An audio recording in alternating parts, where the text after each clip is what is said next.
যে জাতীয় সাংবিধানিক কাউন্সিল যার মাধ্যমে রাষ্ট্রীয় সাংবিধানিক পদে নিয়োগের ব্যবস্থা কি হবে, সেই এনসিসি প্রক্রিয়াটা নিয়ে এখন পর্যন্ত আলোচনা চলমান। আসেনি আমাদের হাউস।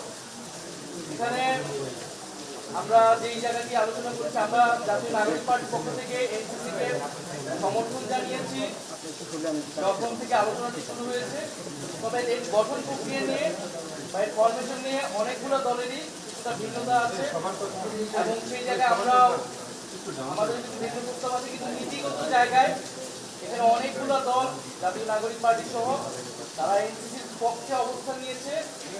অর্থাৎ এই যে গুরুত্বপূর্ণ কমিশনগুলো রয়েছে বা প্রতিষ্ঠানগুলো রয়েছে, প্রধানত নির্বাচন কমিশন নিয়ে অনেক আলোচনা হয়েছে। কারণ বিগত সময় আমাদের অভিজ্ঞতা আমরা জানি এই নির্বাচন কমিশন বা এই ধরনের গুরুত্বপূর্ণ প্রতিষ্ঠানকে কিভাবে দলীয়করণ করা হয়েছে তার নিয়োগের মাধ্যমে।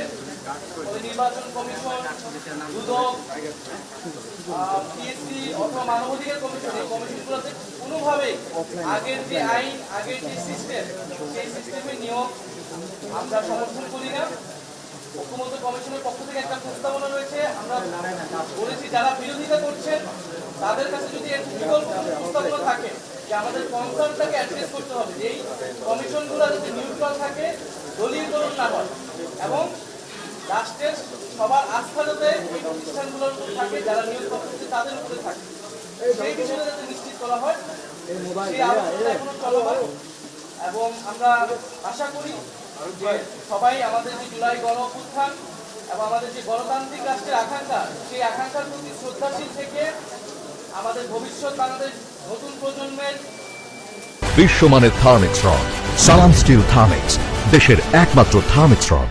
প্রতি সবাই চিন্তা করে আমরা যার যার দলীয় অবস্থানের বাইরে এসেও আমরা জাতির সাথে একটা ঐক্যমত অবস্থায় পৌঁছাবো।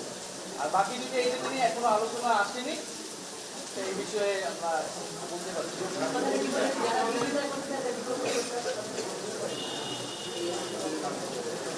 এনসিসি গঠনের অনেকেই সমালোচনা করছে, অনেকেই বিরোধিতা করেছে, কিন্তু এর বিকল্প প্রস্তাব কি হতে পারে আমরা সেই দলগুলোর থেকে জানতে চেয়েছি যে আপনারা কি আগের রাষ্ট্র কাঠামোই চাচ্ছেন কিনা, যে আগের স্বৈরতান্ত্রিক বা আগের যেই দলীয়করণ করা হয়েছে রাষ্ট্রীয় প্রতিষ্ঠানগুলোকে, যে যার ফলে আসলে আমাদের নির্বাচন ব্যবস্থা ভেঙে পড়েছে, আমাদের দুর্নীতি দমন কমিশন সেটা শুধু বিরোধী দল বা বিরোধী নেতাদের দমন করার একটা কমিশনে পরিণত হয়েছিল। আমাদের মানবাধিকার কমিশন থাকা সত্ত্বেও এই যে গত 16 বছর গুম হয়েছে, খুন হয়েছে, বিচার বহির্ভূত হত্যাকাণ্ড হয়েছে, একটা কথা এই কমিশন বলতে পারেনি, কারণ এই কমিশনগুলো সম্পূর্ণভাবে নির্বাহী বিভাগের একজন ব্যক্তির এবং একটা দলের আজ্ঞাবহে পরিণত হয়েছিল। তাহলে এই ব্যবস্থা তো আমরা চাই না।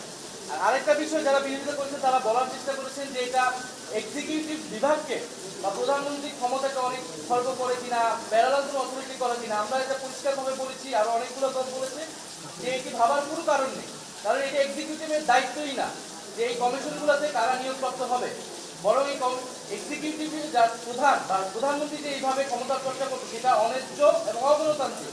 সেই সিস্টেম, সেই সংস্কৃতি থেকে আমাদের সরে আসতে হবে। সেটার জন্যই গণঅভ্যুত্থান, সেটার জন্যই সংস্থা, সেটার জন্য আজকের এত আলোচনা। ফলে আমরা আহ্বান জানিয়েছি যে কেউ যাতে রক্ষণশীল অবস্থানে না থেকে পুরনো কাঠামোকে সমর্থন না দিয়ে যে গণঅভ্যুত্থান, যেই জন্য আমাদের নতুন বাংলাদেশের দিকে যাত্রা, সেই দিকে যাতে সবাই আমরা ঐক্যবদ্ধ হই, দলীয় স্বার্থ সংকীর্ণতার ঊর্ধ্বে উঠে আমরা ভবিষ্যৎ বাংলাদেশের জন্য কাজ করি। এখনো আসে নাই ঐক্যমত্য কমিশন যেই প্রস্তাবনা দিয়েছে, আমরা সেটাকে প্রাথমিকভাবে সমর্থন জানাই।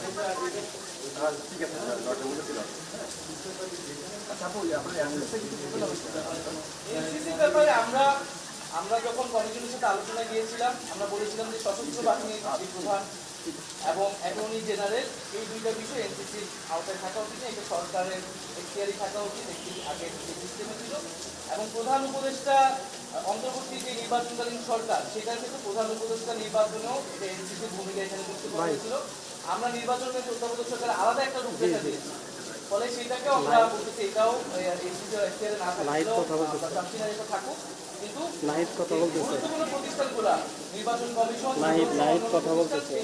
অবশ্যই এই ধরনের একটা সাংবিধানিক নিরপেক্ষ বডি আসলে থাকবে।